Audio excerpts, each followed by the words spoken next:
नमस्कार मित्रांनो, स्वागत आहे तुम्हा सर्वांचं पीके पब्लिकेशन चॅनलवरती. मित्रांनो, मुलींसाठी मोफत शिक्षण ही जी योजना सरकारने सुरू केली आहे त्याविषयी नवीन निर्णय घेण्यात आलेला आहे.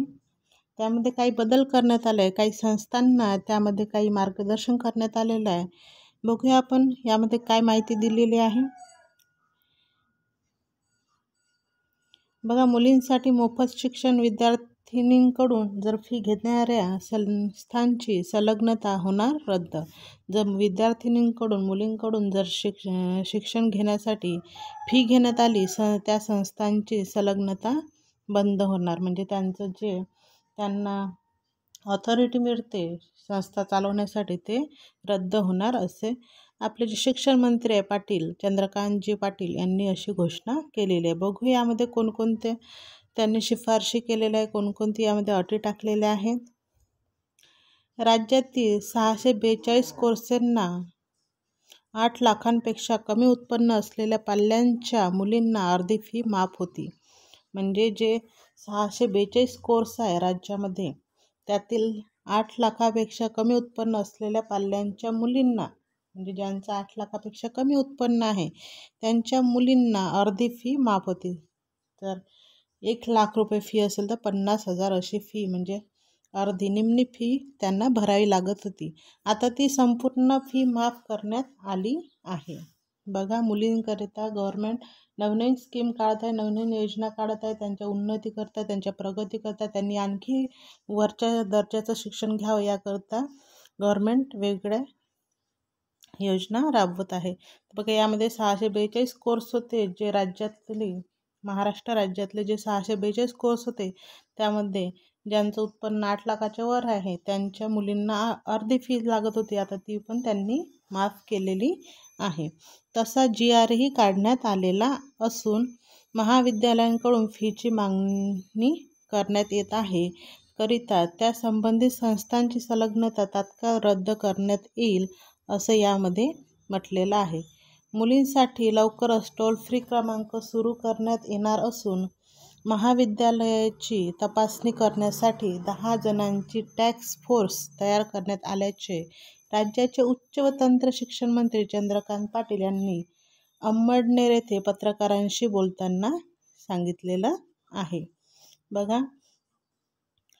जी महाविद्यालय फीची मागणी करणार आहे त्यांची संलग्नता, त्यांना जी ग्रँट मिळालेली आहे संस्था चालवण्याकरता ती रद्द करण्यात येईल, रद्द होऊ शकते असं यामध्ये म्हटलं आहे. तसंच मुलींसाठी जर त्यांना अशा पद्धतीची फी मागण्यात येत असेल तर त्यांनी त्या टोल फ्री क्रमांकावर फोन करून तशी तक्रार त्या महाविद्यालयाविषयी तेथे करायची असं देखील यामध्ये म्हटलेलं आहे. लवकरच याकरता टोल फ्री नंबर पण सुरू करण्यात येणार आहे, नंबर पण मिळणार आहे.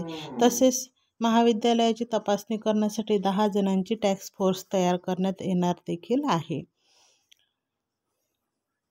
छान निर्णय घेतला आहे गव्हर्नमेंटनं. मुलींना खरंच शिक्षणाची गरज आहे. आजही भरपूर ठिकाणच्या मुलींना शिक्षण नाही आहे, त्या आताही 9वी 10वी नंतर शिकत नाही आहे, त्यांचं शिक्षण मध्येच थांबवलं जाते. तसेच बघा, 900 कोटीची तरतूद करून 100% फी माफ करण्यात आलेली आहे. गव्हर्नमेंटने 900 कोटीची तरतूद करून पूर्ण फी माफ केलेली आहे.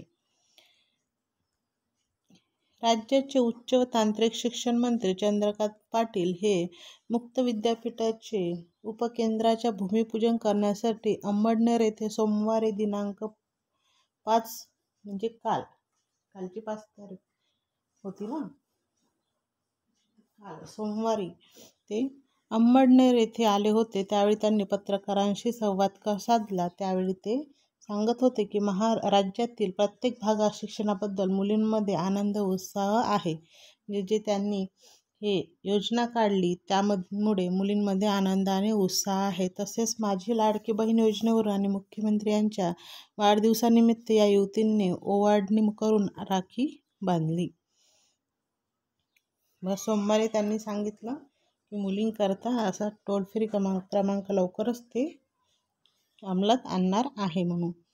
त्याचप्रमाणे राज्यातील 642 कोर्सला 8 लाखापेक्षा कमी उत्पन्न असलेल्या पाल्यांना मुलींना अर्धी फी भरावी लागत होती.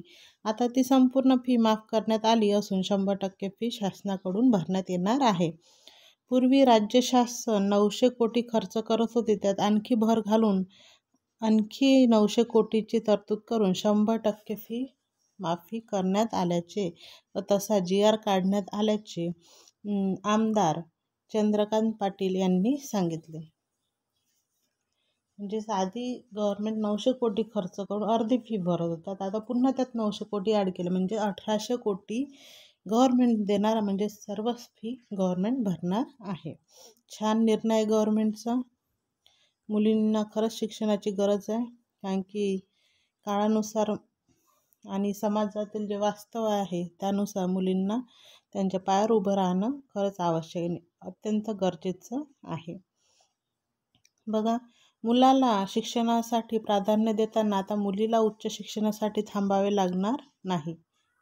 खरी गोष्ट आहे ही, कारण की मुलगा मुलगी दोघंही जर शिक्षण घेत असेल तर जर मुलाला चांगलं शिकवायचं, मुलगी हुशार असली तरीही मुलीला दुसऱ्या कोर्सला टाकायचं, असा आजही आपल्यामध्ये मानसिकता म्हणा किंवा प्रथा म्हणा असं आहे.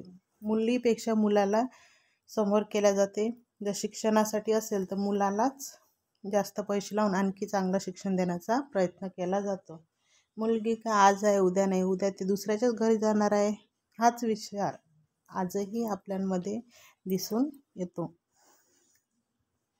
बघा, यामध्ये काय म्हटलं, मुलाला शिकण्यासाठी प्राधान्य देताना आता मुलीला उच्च शिक्षणासाठी थांबावे लागणार नाही. घरात मुलगा व मुलगी दोघेजण शिक्षण घेत असल्यास आर्थिक परिस्थितीमुळे अडचणी आल्यास प्रथम मुलीच्या शिक्षणावर गदा येत होती, मात्र आता तसे होणार नाही, कारण आता फी माफीमुळे मुलीही पालकांशी समन्वय साधून लागलेल्या आहे. फी माफी करणे हा आनंदाचा व कर्तव्याचा भाग असल्याचे त्यांनी यावेळी म्हटलं. म्हणजे चंद्रकांत पाटील आपले जे आहेत त्यांनी म्हटलं आहे की फी माफी करणे हा आनंदाचा आणि कर्तव्याचा भाग बनलेला आहे. यावेळी त्यांनी मुलींसोबत संवाद साधत सांगितले की तुमच्या अडचणींवर निबंध लिहून पाठवा. यावर मुलींनी सांगितले की शाळेत जाण्यासाठी बस येत नाही.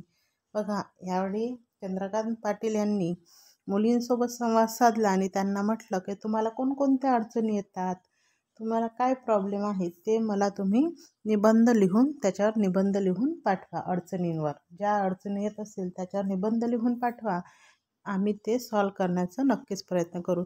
यावर मुलींनी सांगितलं की शाळेत जाण्यासाठी बस येत नाही, काहींना 10-10 किलोमीटर पायी जावे लागते.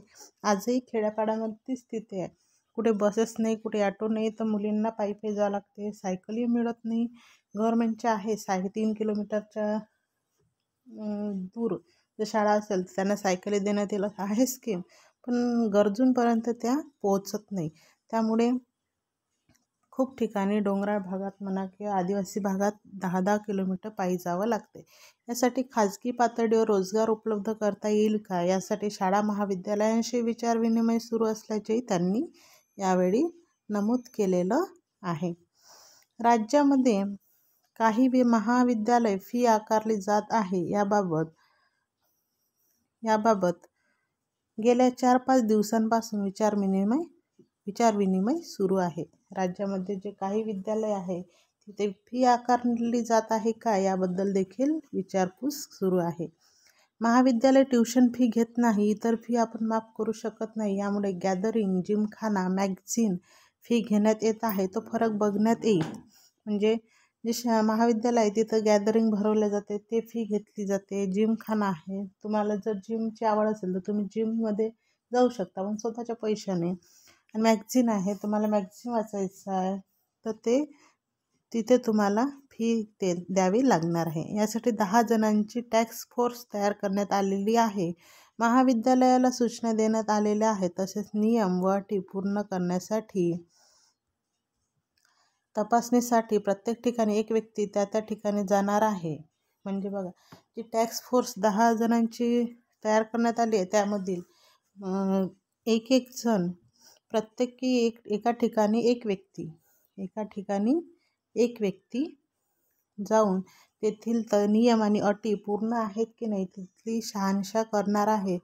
जर यामध्ये त्रुटी दिसल्यास संबंधित संस्थांची संलग्नता तत्काळ बंद करण्यात येणार आहे. जर यामध्ये काही तफावत आढळली किंवा कुठे फी घेतलेली दिसून आली तर त्या संस्थेची संलग्नता तत्काळ बंद करण्यात येणार आहे. त्यासाठी कठोर नियम बजावून GR काढल्याचे नामदार चंद्रकांत पाटील यांनी नमूद केले आहे. संस्था चालवण्यासाठी पैशांची आवश्यकता असते. त्यासाठी राज्य सरकारने त्यांना मॉर्गेज विना व्याजी बँकेचे कर्ज शासनाच्या हमीपत्रावर देण्याचे सांगितले आहे.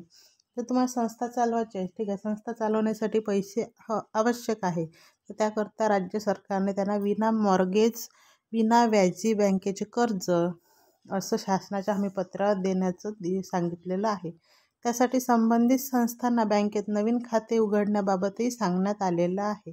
त्यामुळे थेट पैसे त्यांच्या खात्यामध्ये टाकता येतील. बघा, जे महाविद्यालय त्यांना देखील महाराष्ट्र सरकारने किंवा राज्य सरकारने सांगितलं आहे की तुम्ही नवीन बँक खाते काढा, त्यामध्ये तुम्हाला जे पैसे आहेत ते तुमच्या बँक खात्यामध्ये टाकून तुम्हाला जे संस्था चालवण्यासाठी पैसा लागतो तो उपलब्ध करून देऊ म्हणून. मुलींसाठी टोल फ्री क्रमांक लवकरच सुरू करण्यात येणार आहे असे चंद्रकांत पाटील यांनी सांगितलेलं आहे. तर अशा पद्धतीने यामध्ये मुलींसाठी शिक्षणाची सोय आणि तसेच महाविद्यालयांनाही पैसे देण्याची आणि मुलींनाही त्यांची फी माफ होण्याकरिता पैसे भरण्याची हमी सरकारने घेतलेली आहे.